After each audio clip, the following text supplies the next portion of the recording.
If I had a room full of commercial realty developers, I would tell them I hate brokers because I hate the short-term thinking of getting the best rate and then moving on to the next deal. How do we win outside of rate? Because every time a developer calls us or a client calls us, the first question they ask is, what's your rate? And it's like, the rate doesn't matter. Like, we always have the best rate. But before we can quote on rate, we have to understand what's the next project? Where are you in your development life cycle? They're working on a project and they haven't reached out to us because, well, I don't need financing. Well, that's the worst time to hire us. Any successful project, it's at the planning stage. Let me give you an example.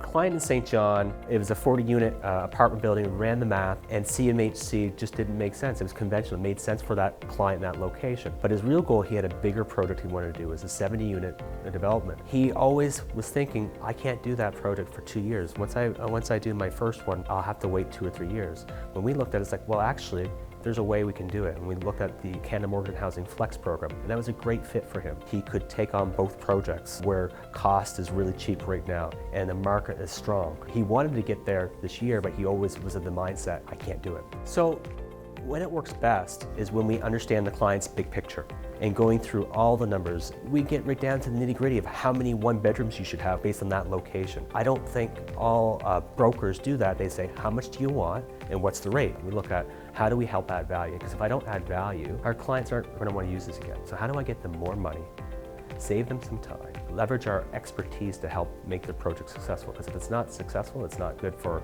us, it's not good for them, it's not good for the lender. And that's the difference between mortgage strategy and mortgage broker. I had a great career with a large institution, 20 years with a bank, and I loved it. I had some really strong clients. One of the challenges was I have a box. I had strong clients, I really wanted to help them. I could only help them with what the bank offered. I didn't want to say no. We want to help our clients get the project off the ground, and just because it didn't fit in the box, it doesn't mean it was a bad deal. Every bank's different. They all don't have the same risk appetite, so we deal with 50 lenders across the country, and they're all a little different. Then I met Greg Inglis and saw instantly that he was totally invested in commercial real estate strategy and going far beyond simply finding the clients the best rate.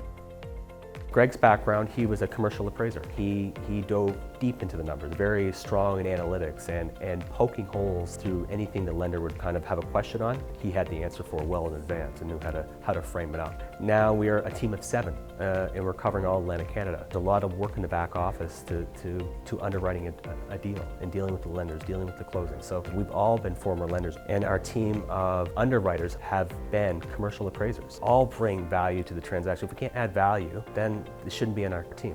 A lot of times clients are left in the dark. One thing we do at the end of every week, we give them an update with the project, where we're at, what we're missing, what needs to happen next. Clients appreciate that. The biggest irritant for clients is not knowing the dates or where we are, what's the progress. I hear that all the time where developers say, why would I have a great relationship with my lender, so I don't really want to rock the boat and bring on a broker. We respect that. As much as you have a great relationship with your bank, we have the same relationship. We've been working with them for years. There's one transaction that you might be doing, our volume helps get better pricing and better structure. And a lot of times the lenders really appreciate us being involved because we make their job easier. There's a misperception that we compete with lenders, and that's not the case. Referrals and deals we get are actually from lenders because they know we can spend the time in helping clients get their project off the ground or think of something that just doesn't fit within their box. They see us as a true partner. It surprises developers, and lenders appreciate it because I haven't seen one construction project that hasn't had a bump.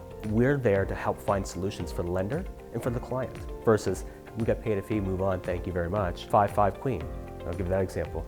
We're still dealing with the lender 2 years into construction. A broker would have gotten paid and walked and moved on. We're not that broker. We meet lenders in Toronto all the time. We have partners from coast to coast lending partners. When I tell them the volume we're doing, a little boutique independent advisor, we're doing $200 million a year, that raises an eyebrow. I know it's hard to believe, but we do advise against projects. A lot of people think, well, I'm going to go to a broker and they're looking to get the financing in place. And we had a client approach us for a deal of an apartment building in Miramichi. It was a great location, the market was great, but the design didn't make sense. The risk is you're going to have a $4 million investment and you can never sell it.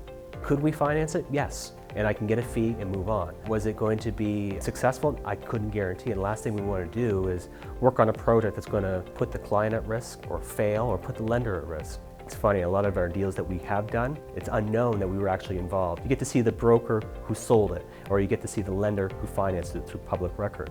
but at the back we had a very instrumental part in that transaction and making it a reality. As a broker, what we hear is clients are reserved from using us because they associate there's a fee. What they don't know is we're free.